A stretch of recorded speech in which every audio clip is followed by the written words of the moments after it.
बोलना मत।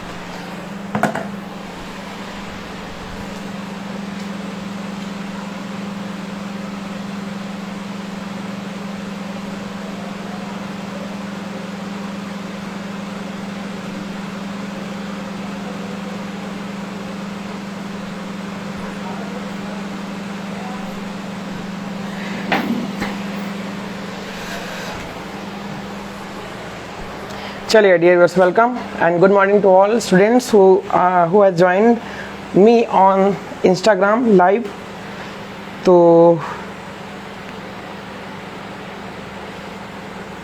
एक बार मुझे कमेंट करके बता दीजिएगा कि मेरी आवाज़ आपको अच्छे से समझ में आ रही है या नहीं आ रही है, और वीडियो क्वालिटी कैसी आ रही है भी एक बार मुझे कमेंट करके बताइएगा, so that we can proceed. एक बार मुझे कमेंट करके बता दीजिएगा कि मेरी आवाज़ आपको अच्छे से समझ में आ रही है या नहीं आ रही है, वीडियो क्वालिटी कैसी आ रही है मुझे कमेंट करके बताइएगा, so that we can proceed. एक बार मुझे कमेंट करके बता दीजिएगा कि मेरी आवाज़ आपको अच्छे से समझ में आ रही है या नहीं आ रही है, वीडियो क्वालिटी कैसी आ रही है मुझे कमेंट करके बताइएगा, so that we can proceed. एक बार मुझे कमेंट करके बता दीजिएगा कि मेरी आवाज़ आपको अच्छे से समझ में आ रही है या नहीं आ रही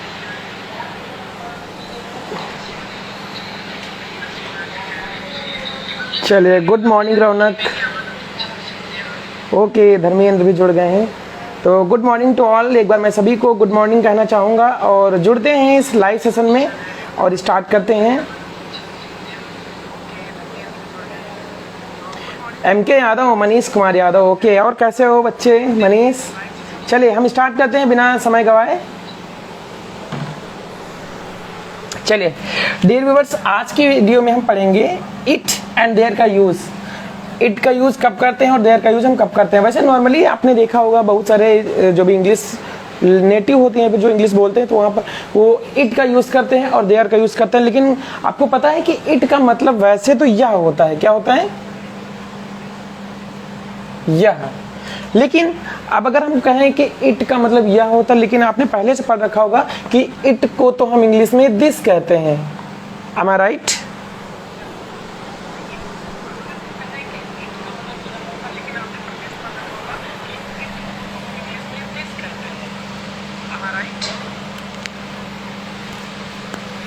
क्या मेरी आवाज़ सही नहीं जा रही क्या? एक बार मुझे कमेंट करके बताइएगा।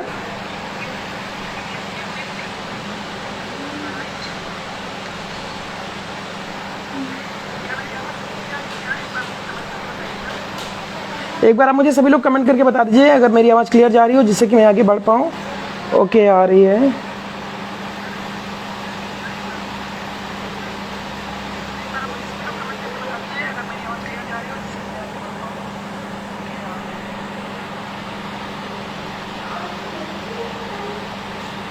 ओके, चलिए बढ़ते हैं।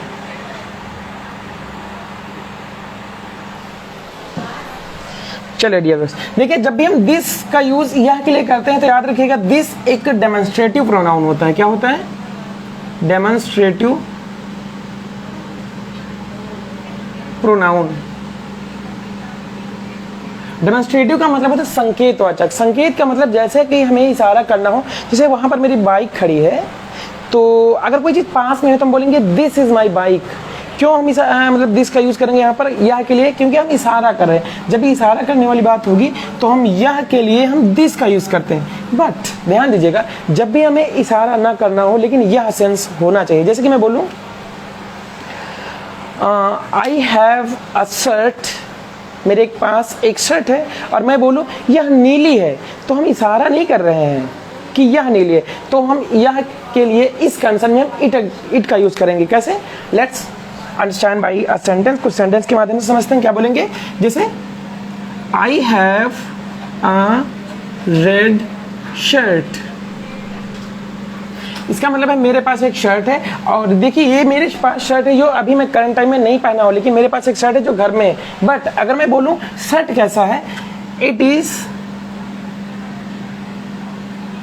कलरफुल,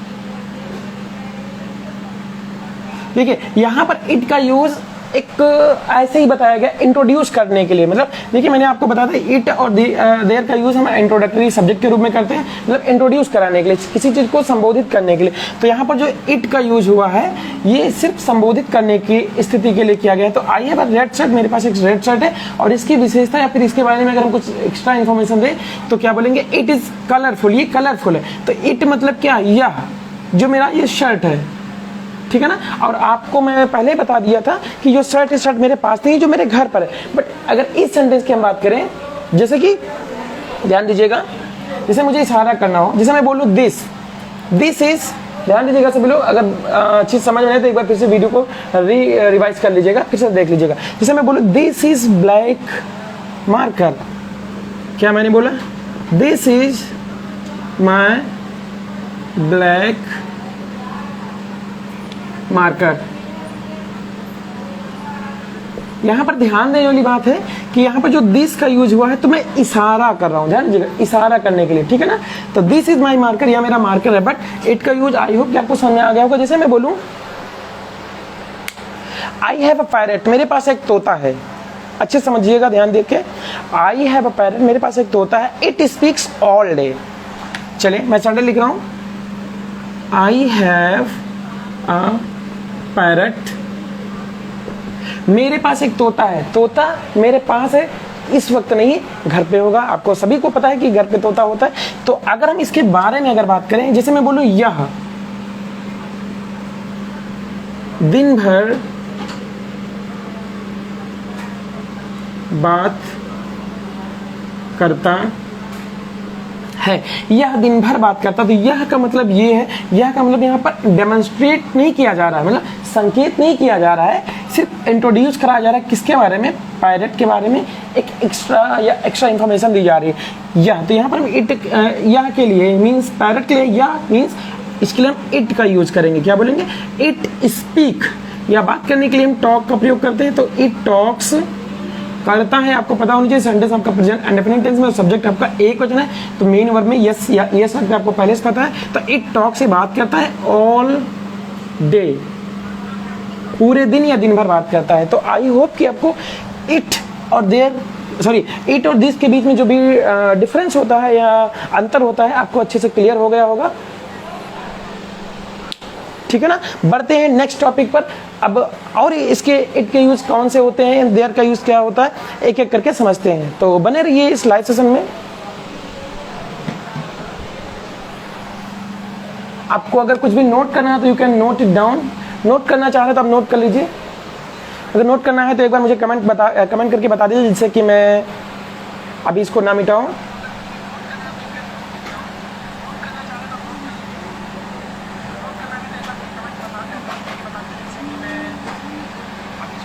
कुछ भी नोट करना है तो एक बार आप बता दीजिएगा मुझे।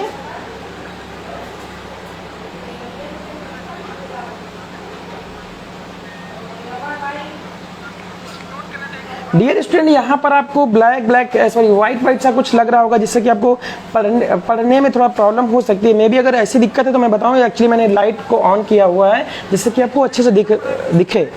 तो अगर ये प्रॉब्लम क्रिएट करता है तो एक बार मुझे बता दीजिएगा, मैं इसको हटा दूंगा। आगे बढ़े, एक बार मुझे कमेंट करके बता दीजिएगा।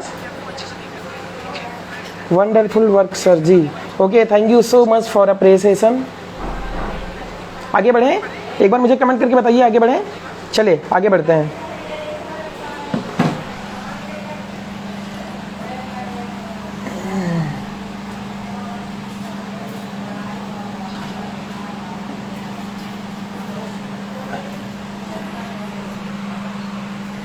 डियर व्यूअर्स, अब इट का जो अलग यूज होता है वो ध्यान दीजिएगा। इट का यूज हम कब करते हैं, जब हमें दिन बताना हो। दिन का मतलब डे, महीना, मंथ, वर्ष, जिसको इंग्लिश में ईयर बोलते हैं, मौसम, या फिर जिसको हम इंग्लिश में वेदर बोलते हैं, या फिर हमें टाइम बताना हो, जिसको हिंदी में समय बोलते हैं, या फिर हमें वर्षा या बारिश जिसको बोलते हैं, बारिश बताने के लिए हम इट का यूज करते हैं। ध्यान दीजिएगा, इसको अच्छे समझिएगा। अगर ये आप समझ रहे हैं, अगर इस वीडियो को आप देख रहे हैं और कॉन्सेप्ट समझ पा रहे हैं, तो आपको जो इट का कंफ्यूजन होता है, आपको डाउट क्लियर हो जाएगा। तो देखिए, जब भी हमें दिन बताना हो, महीना बताना हो, वर्ष, मौसम, समय या फिर वर्षा मीन्स जो बारिश होती है, वर्षा होने के लिए हम इट का यूज करते हैं एज ए सब्जेक्ट। जैसे सेंटेंस के माध्यम से समझते हैं। जैसे दिन बताने की हम बात करें, जैसे कि आज सोमवार है। ध्यान दीजिएगा, आज सोमवार है तो यहाँ पर दिन की बात हो रही है ना। आज कौन सा डे है? सोमवार। तो सोमवार एक दिन है, तो इस दिन को बताने के लिए हम इट का यूज करेंगे एज अ सब्जेक्ट। तो क्या हो जाएगा? It is Monday today. अगले हम सेंटेंस की बात करें। जैसे मैं महीना बताना हूं, जैसे कि यह मई का महीना है। जैसे मैं बताना हूं क्या, यह मई का महीना है। तो यह मई का महीना है, तो यह की इंग्लिश यहाँ पर इट यूज की जाएगी। क्यों? क्योंकि यहाँ पर मंथ की बात करें, महीना बताने की बात करें, तो क्या हो जाएगा? It is the month of May. और आपको जैसे समय बताना हो, जैसे कि अब 10 बजे हैं, ध्यान दीजिएगा, अब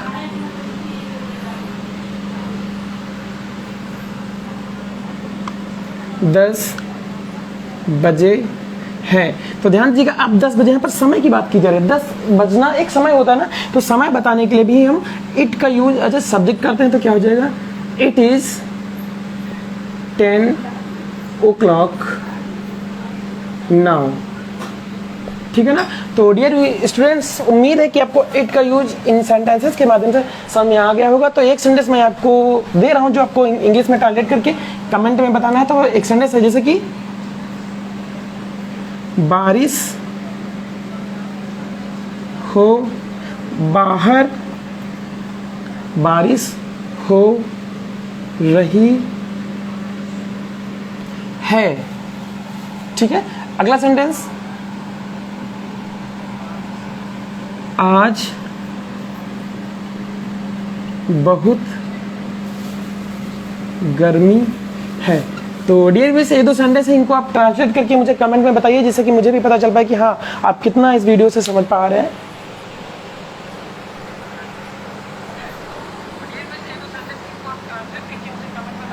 ओह माय गॉड, प्रवीण ने पहले से जवाब दे दिया है। It's raining outside. Great, you are right, your answer is absolutely correct.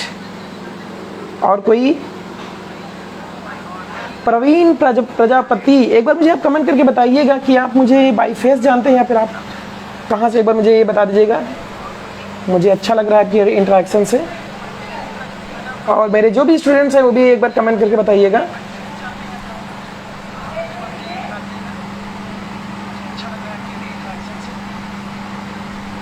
रौनक अगर लाइन पर हो, अगर लाइव सेशन को ज्वाइन की हो, तो एक बार तुम भी कमेंट करो। It's queen, it is raining outside. Great, you are absolutely right. ये नेक्स्ट सेंटेंस मैंने आपको दिया है, आज बहुत गर्मी है। इसको भी ट्रांसलेट करके बताइए मुझे। और हाँ, और जो भी मैं आपको पढ़ा रहा हूँ, जो भी सेशन अगर आपको अच्छा लग रहा है, कमेंट करके बताइएगा। ओह ग्रेट, आप राजस्थान से हैं, ये सुन के मुझे अच्छा लगा।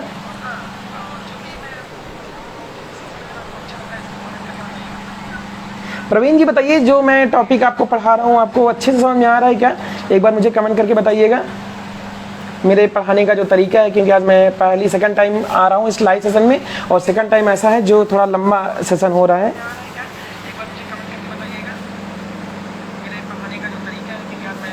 इट्स क्वीन, इन्होंने बिल्कुल सही जवाब दिया। It is very hot today. Very good. तो इट्स क्वीन, ये आप कौन है मुझे जरा एक बार अच्छे से बता दीजिएगा। क्या आपको मैं पढ़ाता हूँ इन कॉलेज?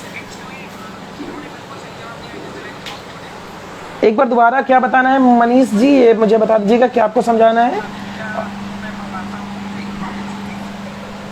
अभी तो मैंने इट की बात की है, देयर का भी यूज हम आपको डिटेल में समझाएंगे। फॉर दैट जस्ट वेट, आपको उसके लिए थोड़ा सा वेट करना है। थोड़ा मैं चाहता हूं कि जो भी नए व्यूअर्स या नए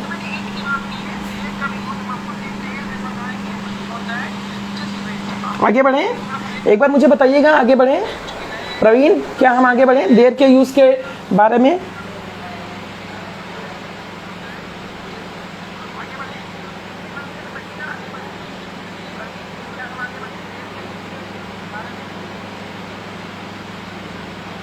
okay Susmita Maurya, you are right.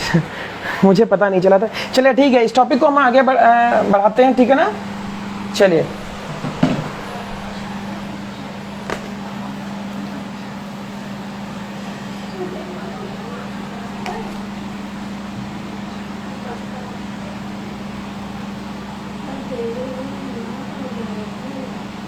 दस मिनट का और वेट कर लो। चलिए, तो डियर स्टूडेंट्स, अगर हम देयर की बात करें तो देयर का मतलब वैसे तो वहाँ होता है, क्या होता है वहाँ? देयर का use as a demonstrative subject के रूप में होता है। डेमोन्स्ट्रेटिव का मतलब संकेत करने के लिए। जैसे कि मैं बोलूँ मेरा भाई वहाँ है, समझ रहे हैं ना? एक बार ध्यान दीजिएगा, जैसे मुझे बोलना हो मेरा भाई वहाँ है, तो देखो वहाँ मेरा भाई जो है, मैं उधर इशारा कर रहा हूँ ना, तो इस इशारा करने के लिए हम डेमोन्स्ट्रेटिव जो प्रोनाउन होता है उसको यूज करते हैं। तो क्या हो जाएगा? There is my brother, understand? But there का यूज डमी सब्जेक्ट या फिर इंट्रोडक्टरी सब्जेक्ट के रूप में होता है। कैसे? ध्यान दीजिएगा, जैसे हाँ ध्यान दीजिएगा, जैसे इनके सेंटेंस लिख रहा हूँ,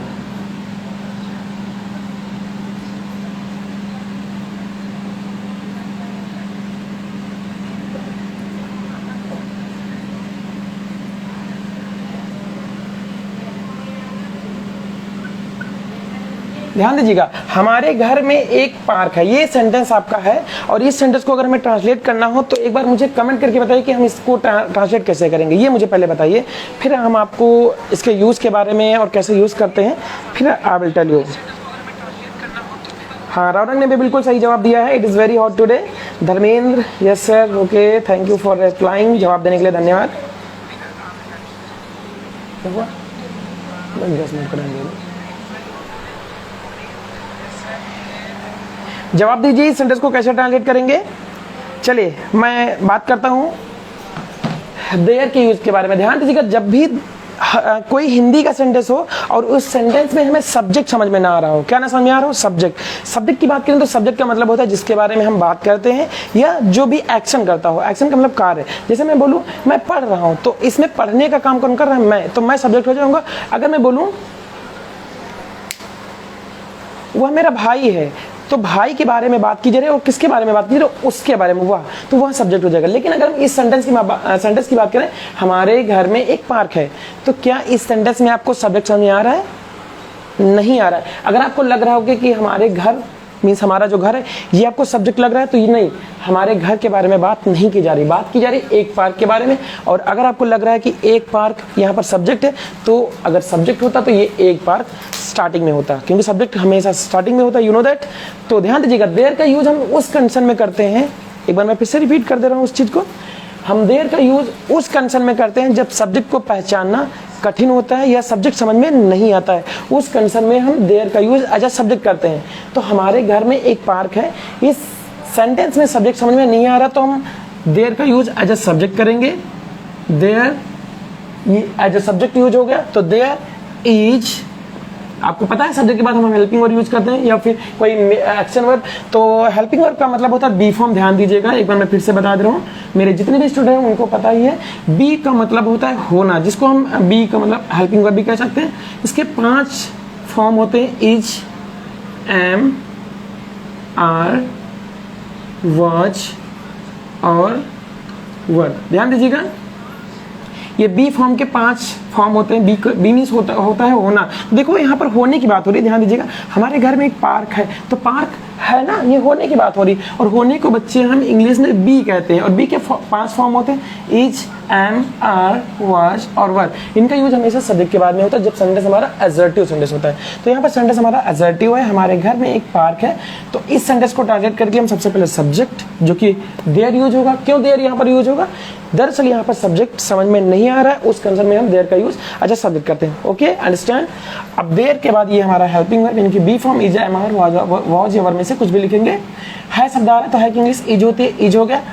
अब फिर हम लिखेंगे कॉम्प्लीमेंट। कॉम्प्लीमेंट अगर आप नहीं जानते तो इसके बारे में, इसकी मैं एक अलग से लाइव लूंगा, लाइव सेशन में आपको डिटेल में बताऊंगा ऑब्जेक्ट और कॉम्प्लीमेंट के बारे में, ठीक है ना। यहाँ पर कॉम्प्लीमेंट आएगा, ठीक है ना, और कॉम्प्लीमेंट को जानने के लिए हम क्या से प्रश्न करते हैं, ठीक है ना। तो देयर इज है, क्या है, कॉम्प्लीमेंट जानना है ना, तो क्या से प्रश्न करेंगे, क्या है भाई, एक पार्क। गॉट द पॉइंट, एक पार्क, एक की इंग्लिश होती है ए और पार्क की इंग्लिश पार्क। अब अदर वर्ड में कुछ बच रहा है, क्या बच रहा है, हमारे घर में, इसकी इंग्लिश क्या हो जाएगी, in our house. Okay, got the point. आपको कॉन्सेप्ट समझ आया है, देयर का यूज हम कैसे करते हैं, कुछ नए सेंटेंस के माध्यम से समझते हैं। जैसे कि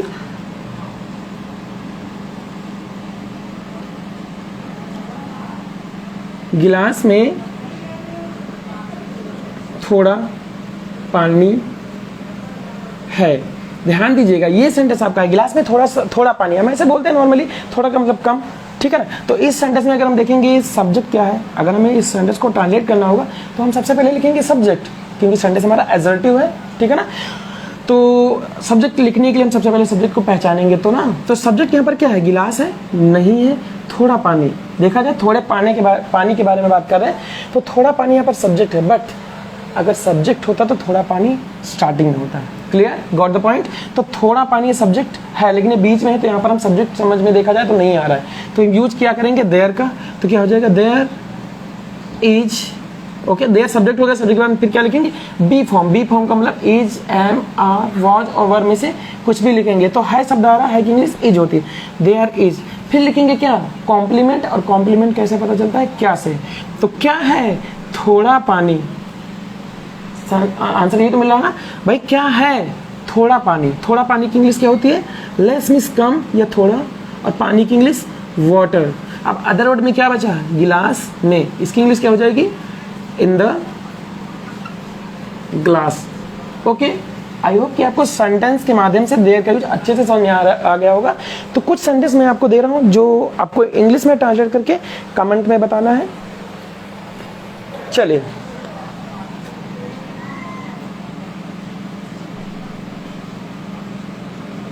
सप्ताह में 7 दिन होते हैं, ठीक है। इस सेंटेंस को ट्रांसलेट करिए और मुझे कमेंट करके बताइए कि इसकी इंग्लिश क्या होगी। मैं वेट कर रहा हूं आपके कमेंट्स का।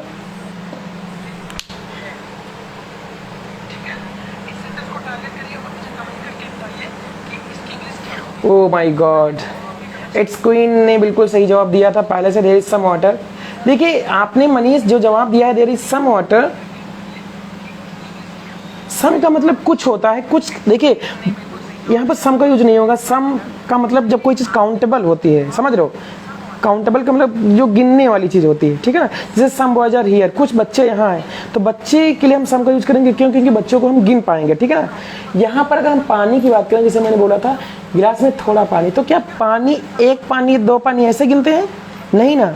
तो उस कंसर्न में जब कोई चीज़ अनकाउंटेबल होती है, जिसको हम नहीं गिन सकते, तो उस कंसर्न में हम लेस का यूज करते हैं, थोड़े के लिए या कम के लिए, ठीक है Manish. Okay, Praveen, there is little water, हाँ लिटिल का भी प्रयोग कर सकते हैं, बिल्कुल सही, there is little water in glass, good good good, हाँ लिटिल का भी यूज कर सकते हैं। Okay, Mayank, sorry Manish, M K Yadav, बिल्कुल सही जवाब तुमने दिया है। और याद रखिएगा बेटा, किसी भी सेंटेंस का पहला जो स्टार्टिंग का लेटर होता है, किसी भी सेंटेंस के वर्ड का पहला लेटर कैपिटल लेटर में होता है, याद रखिएगा। ओके,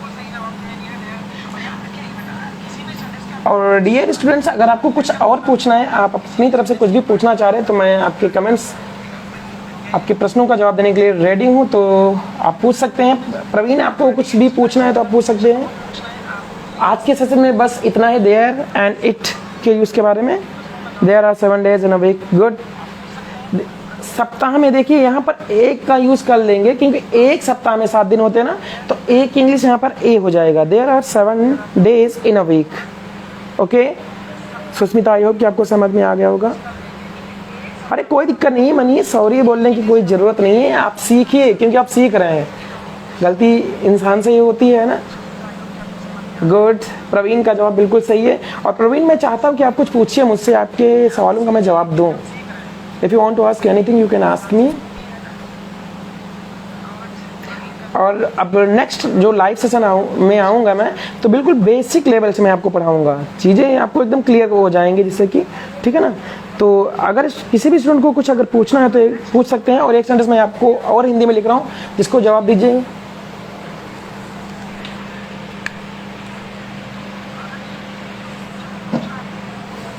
क्या कमेंट आई है भाई?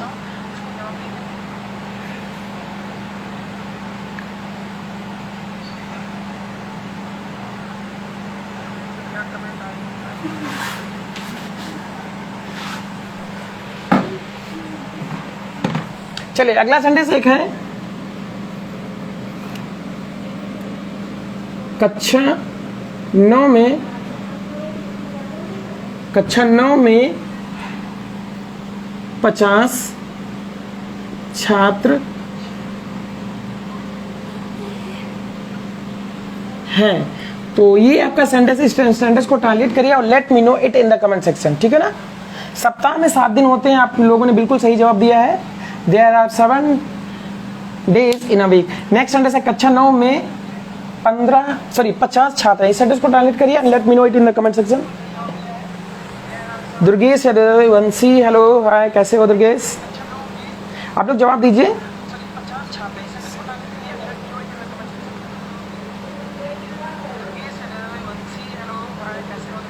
इस प्रवीण ने पूछा है, एक सवाल पूछा है, इस सेंटेंस में क्या आएगा sir? Get out from my class या ऑफ? नहीं, फ्रॉम का यूज नहीं, get out of my class, मेरी कक्षा से बाहर चले जाओ। देखिए फ्रॉम का यूज तब हम करते हैं जब कोई चीज सेपरेट होती है, किसी चीज से अलग होती है। जैसे मैं एक सेंटेंस के माध्यम से समझाता हूँ। वेरी गुड, मनीष का बिल्कुल सही जवाब है, मनीष ने बिल्कुल सही जवाब दिया। There are 50 students in class 9। Good, sentence complete होते तो लास्ट में फुल स्टॉप लगता है, ये क्यों भूल जाते हो बेटा? Why do you forget this? अच्छा हाँ, प्रवीण ने जो सवाल पूछा मैं इसका जवाब दूंगा, फॉर जस्ट वेट। हमने आपको फ्रॉम का यूज़ बताया, तो देखिए फ्रॉम का यूज़ हम बता रहे हैं। और किसी को जवाब देना है तो दे दीजिए, फिर हम आगे बढ़ते हैं, इनको थोड़ा इनका डाउट क्लियर करते हैं प्रवीण जी का।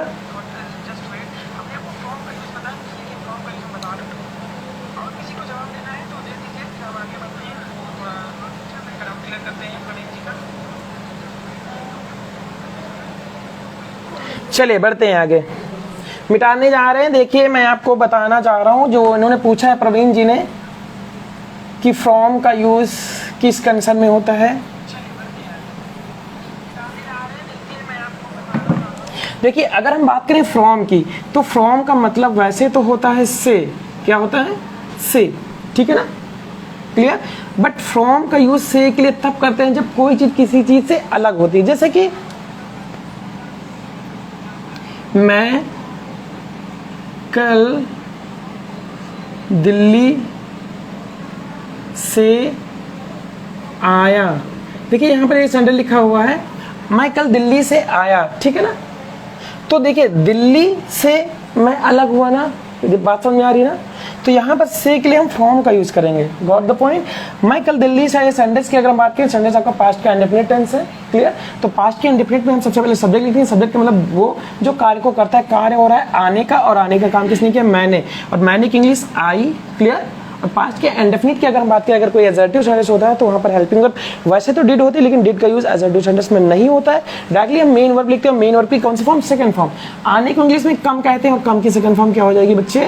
केम, क्लियर। आई केम, मैं आया, से है ना, दिल्ली से, फ्रॉम दिल्ली, फ्रॉम दिल्ली। अब अदर वर्ड में क्या बचा? कल, और कल की इंग्लिश क्या होती है? यस्टरडे। Got the point.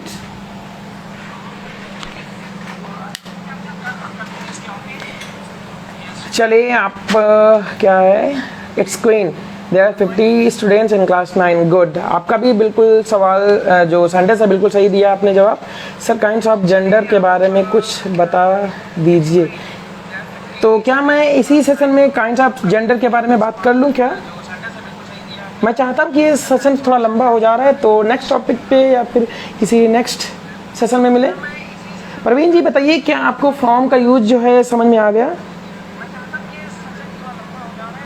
हाँ बिल्कुल प्रवीण, देखो मैं आपको बताना चाहूँगा, स्टूडेंट मेरी क्लास से दूर हो रहा है तो फ्रॉम यह आ सकता है। ग्रेट। देखिए कुछ फ्रेज होते हैं, do you know phrase?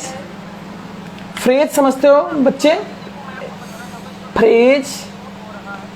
Phrase का मतलब होता है वाक्यांश, कुछ शब्दों का समूह जो होता है। और एक होती है फ्रेजल वर्ब, सॉरी क्या होती है? Phrasal verb. फ्रेजल वर्ब का मतलब ये होता है ऐसी वर्ब जो कुछ शब्दों से मिलकर बनी हो, ठीक है ना। जैसे एक वर्ड होता है, वैसे तो होता है गेट। गेट मीन्स होता है पाना, मिलना। लेकिन अगर हम बात करें गेटअप, तो इस गेटअप का मतलब हो जाता है उठना। Got the point? ठीक है। तो वैसे ही एक फ्रेजल होता है गेट आउट, ठीक है ना। तो गेट आउट मीन्स होता है बाहर होना, और गेट आउट के बाद ऑफ आता है, ठीक है ना। कुछ नॉर्मल ऐसी वर्ब्स हैं जो उस अपने साथ एक पार्टिकुलर प्रीपोजिशन को ही लेती हैं, ठीक है ना। जैसे मैं मूवी देखने में interested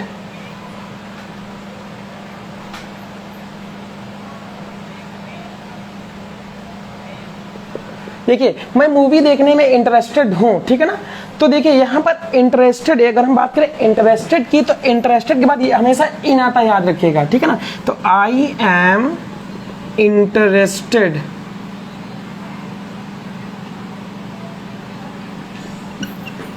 in movie, in watching movie,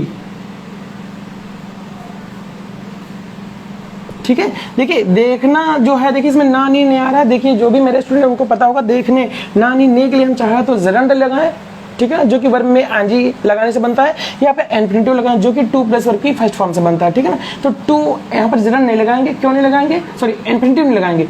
infinitive two plus verb की फर्स्ट फॉर्म से बनता है, ठीक है ना, जिसका हिंदी अर्थ ना नी नहीं होता है। पर ध्यान दीजिएगा यहाँ पर जो इन है ये एक प्रीपोजिशन है, टू एक प्रीपोजिशन है। तो दो प्रीपोजिशन एक साथ में कैसे यूज हो सकते हैं? नहीं यूज हो सकते ना, ठीक है। चलिए, तो आप सभी लोगों का बहुत बहुत धन्यवाद, आप लोग मेरी क्लास से ज्वाइन हुए, मेरी क्लास को ज्वाइन किया, ठीक है ना। मिलते हैं किसी नेक्स्ट टॉपिक पर। आई विल टेल यू, पहले ही मैं आपको इन्फॉर्म कर दूंगा जब भी मैं लाइव लूँगा, ठीक है ना। Thank you so much and take care of yourself. Bye bye.